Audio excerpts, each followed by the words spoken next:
pour l'instant pour les Français, mais je vous avoue, Pascal, que je me fais pas trop de soucis parce que normalement, lors de leur seule confrontation cette saison, les Français étaient devant, sont restés devant et même ont pris de l'avance lors du programme libre. Donc normalement, s'il n'y a pas d'erreur, c'est joué pour Nathalie et Fabien. Surtout qu'on sait quand même qu'en danse, il n'y a pas de grand bouleversement entre le programme court et le programme libre, et que surtout ils sont là depuis de nombreuses années et qu'en quelque sorte ce titre leur est promis. Maintenant, il ne faudrait quand même pas qu'il y ait une grosse erreur dans ce programme. Ça n'est pas tellement de leurs habitudes. Et on va retrouver notre ami Charlie Chaplin pour Nathalie Péchala et Fabien Bourza. La médaille d'or se joue.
On a failli se laisser surprendre par cette fausse fin.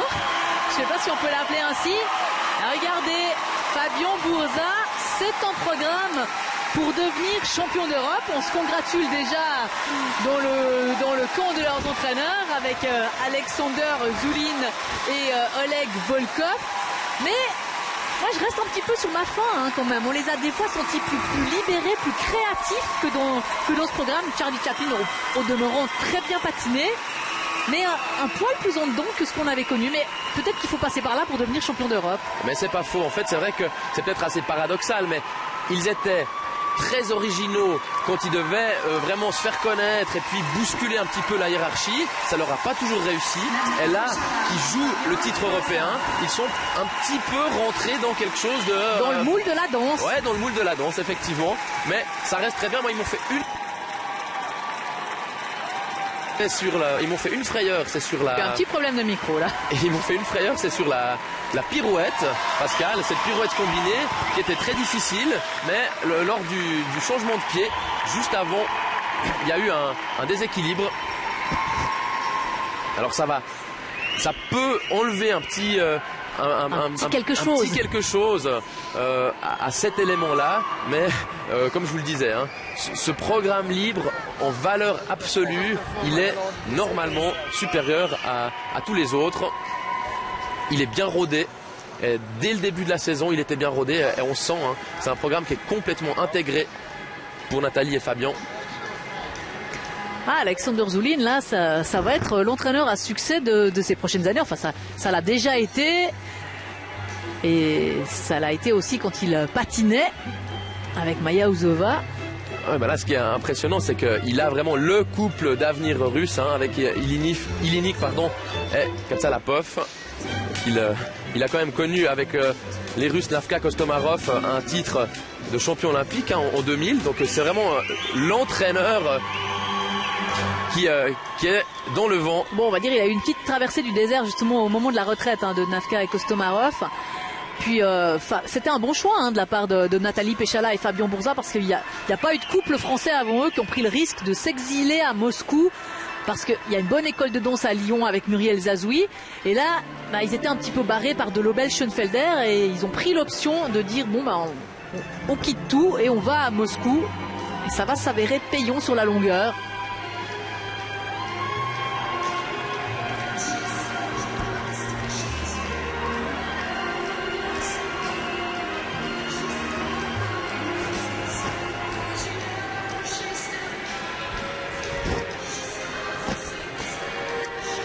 Alors, il y a quand même encore là peut-être quelques petites secondes ou minutes de suspense, parce que on ne sait jamais. On n'a jamais assisté à beaucoup de retournements de situation en danse sur glace.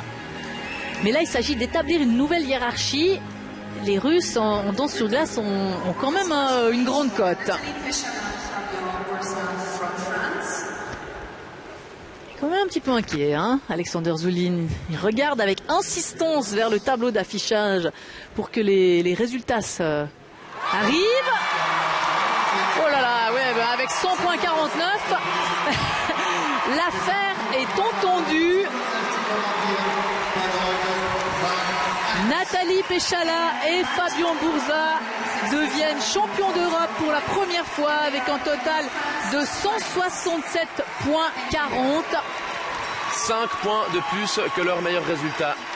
Et ça leur fait plus de 6 points d'avance sur donc le couple russe Ekaterina Bobrova-Dmitri Soloviev.